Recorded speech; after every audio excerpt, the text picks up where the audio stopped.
নমস্কার, লক্ষ্মীপুর টাইমসের পক্ষ থেকে আপনাদের স্বাগতম। খবর পড়ছি আমি মনামি দাস। ব্যতিক্রম গ্রুপের উদ্যোগে লক্ষ্মীপুর বিধানসভা ভিত্তিক ভূপেন্দ্র সঙ্গীত প্রতিযোগিতা গত 15ই আগস্ট জগাইমথুরা হায়ার সেকেন্ডারি স্কুলে সমাপ্ত হয়। উক্ত প্রতিযোগিতায় ক বিভাগে প্রথম অদ্রিজা রায়, দ্বিতীয় মেঘনা দাস ও তৃতীয় স্থান অধিকার করে আদিত্যনাথ। খ বিভাগে সোনালী দাস তালুকদার প্রথম, দীক্ষিতা দাস দ্বিতীয় ও তৃতীয় স্থান অধিকার করেন প্রীতি চৌধুরী। গ বিভাগে প্রথম স্থান অনিশা পুরকায়স্থ, দ্বিতীয় মানস রায় ও তৃতীয় স্থান অধিকার করেন পূজা দাস। উক্ত একক ভূপেন্দ্র সঙ্গীত প্রতিযোগিতায় বিচারকের আসন অলঙ্কৃত করেন সঙ্গীতগুরু অমল চক্রবর্তী ও অনিন্দিতা চক্রবর্তী।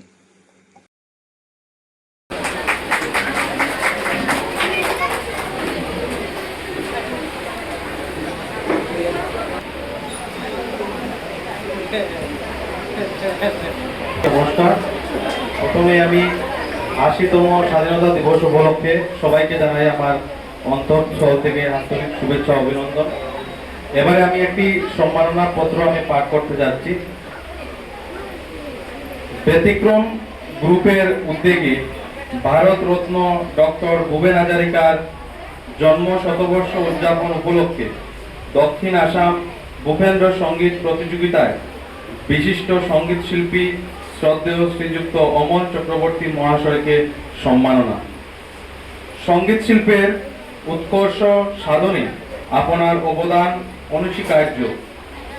সুরের মূর্ছনা, তাল ও লয়ের গভীর জ্ঞান এবং অনন্য সঙ্গীত সাধনার মাধ্যমে আপনি নতুন প্রজন্মকে নিরন্তর পথ দেখিয়ে চলেছেন। আপনার নিষ্ঠা, সাধনা ও শিল্পসত্তার অনবদ্য প্রকাশ আমাদের সমৃদ্ধ সাংস্কৃতিক পরিমণ্ডলকে আরও বৃদ্ধি করেছে।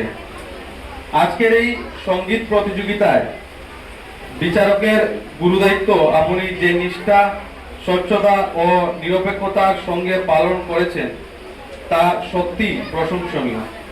আপনার সুচিন্তিত মতামত, বিচক্ষণ মূল্যায়ন ও মূল্যবান পরামর্শ প্রতিযোগিতাদের আত্মবিশ্বাস জুগিয়েছে এবং তাদের সঙ্গীত চর্চায় আরও উৎসাহিত করেছে।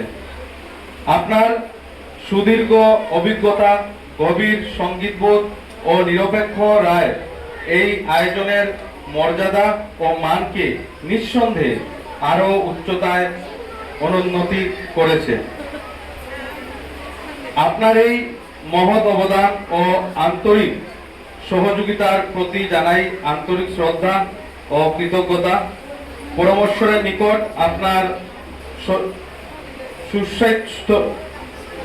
সুস্বাস্থ্য, দীর্ঘায়ু, নিরবচ্ছিন্ন সঙ্গীত সাধন এবং উত্তরোত্তর সাফল্য কামনা করি। শুভেচ্ছান্তে কার্তিক রায়, কোঅর্ডিনেটর, ব্যতিক্রম গ্রুপ, লক্ষ্মীপুর সেন্টার, দক্ষিণ আসাম ভূপেন্দ্র সঙ্গীত প্রতিযোগিতা, তারিখ 15/8/2026 ইংরাজি, শনিবার। ধন্যবাদ। অমল চক্রবর্তী মহাশয়ের হাতে কার্তিক রায় মহাশয়।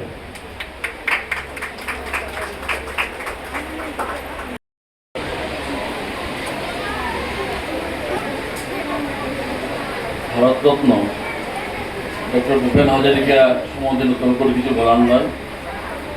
ওনার গানের মধ্য দিয়ে উনি আমাদের মধ্যে বেঁচে আছেন। ওনার কালজয়ী গান অনেকগুলোই আছে, আমরা সবসময় শুনে থাকি। বিগত প্রায় বছর দশেক আগে ভূপেন হাজারিকার প্রতি শ্রদ্ধা জানিয়ে তখনকার মন্ত্রিসভা, মুখ্যমন্ত্রী একটা প্রকল্প শুরু করেছিলেন প্রত্যেকটা ব্লকে ভূপেন হাজারিকা মুক্তমঞ্চ তৈরি করা। তো পরবর্তী সময় আমরা দেখছি এই মুক্তমঞ্চে এখনো অনুষ্ঠান হয়ে থাকে বিভিন্ন সময়ে। তো ভূপেন হাজারিকা যখন সঙ্গীত শিখেছিলেন, ওনার কিন্তু প্রচার, উনি যদিও আসামের লোক, অসমিয়া, কিন্তু আসামের লোক কিন্তু ওনাকে সেই পরিচয়টুকু দিতে সমর্থ হয়েছে। উনি পরিচয় পেয়েছেন উনি কলকাতায় যখন গিয়েছিলেন এবং কলকাতা পশ্চিমবঙ্গ থেকে ওনার প্রথম প্রচার হয়, ওনাকে প্রথম শিল্পী হিসেবে, জাত শিল্পী হিসাবে চিনে ফেলে পশ্চিমবঙ্গের মানুষ, কলকাতার মানুষ।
Thank you.